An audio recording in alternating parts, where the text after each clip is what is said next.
அரசியல் தலைவன் அவன் சினிமாக்காரனா நல்லவனா கெட்டவனா இதெல்லாம் தாண்டி அவன் உண்மையானவனா, அதுதான் ரொம்ப ரொம்ப முக்கியம். இது சம்பந்தமா ஒரு குட்டி கதை ஒன்று சொல்றேன். ஒரு நாட்டில் ஒரு ராஜா தனக்கு பக்கபலமா இருக்கிறதுக்காக கூட துணையா இருக்கிறதுக்காக ஒரு தளபதியை தேடுறாரு. சரியான தகுதிகளோட ஒரு 10 பேர் செலக்ட் ஆகுறாங்க. ஆனால் அதில் ஒருத்தர் மட்டும் தான் செலக்ட் பண்ணணும். அதனால் அந்த ராஜா என்ன பண்ணுறாருன்னா ஒரு டெஸ்ட் வைக்கிறாரு. அந்த 10 பேர் கையிலையும் விதை நெல்லை கொடுத்து இதை நல்லா வளர்த்து கொண்டு வாங்க, ஒரு 3 மாதம் கழிச்சு வாங்கன்னு சொல்லி அனுப்பி வச்சிடுறாரு. 3 மாதம் கழிச்சு வரும்போது அதில் ஒருத்தர் ஆள் உயரத்துக்கு வளர்த்துருந்தாரு, ஒருத்தர் தோல் உயரத்துக்கு வளர்த்துருந்தாரு. அதில் ஒரு 9 பேரும் நல்லா வளர்த்து கொண்டு வந்திருந்தாங்க. ஒருத்தர் மட்டும் வெறும் தொட்டியோடவே வந்தார்.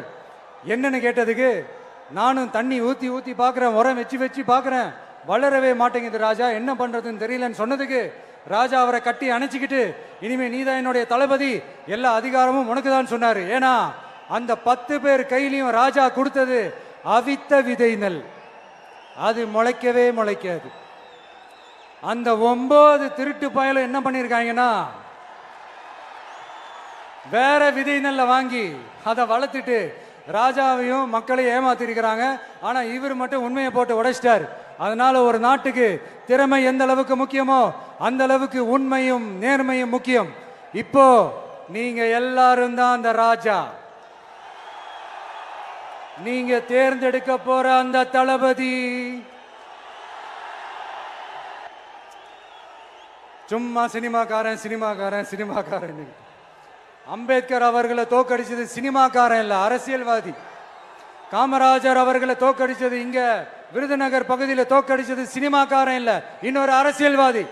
இன்னைக்கும் நம்ம கூட வாழ்ந்துட்டு இருக்கிற நல்ல கண்ணு ஐயாவை தோக்கடிச்சது சினிமாக்காரன் இல்ல, அரசியல்வாதி. இப்படிப்பட்ட நல்ல நல்ல தலைவர்களை எதிர்த்து நின்று தோக்கடிக்கணும்னு அந்த எண்ணத்தை உருவாக்குனது சினிமாக்காரன் இல்ல, அரசியல்வாதி. அதனால எல்லா அரசியல்வாதியும் அறிவாளியும் கிடையாது, எல்லா சினிமாக்காரனும் முட்டாளும் கிடையாது. கான்பிடண்டா இருங்க, நல்லதே நடக்கும், வெற்றி நிச்சயம். மீண்டும் சந்திக்கும் வரை நன்றி, வணக்கம்.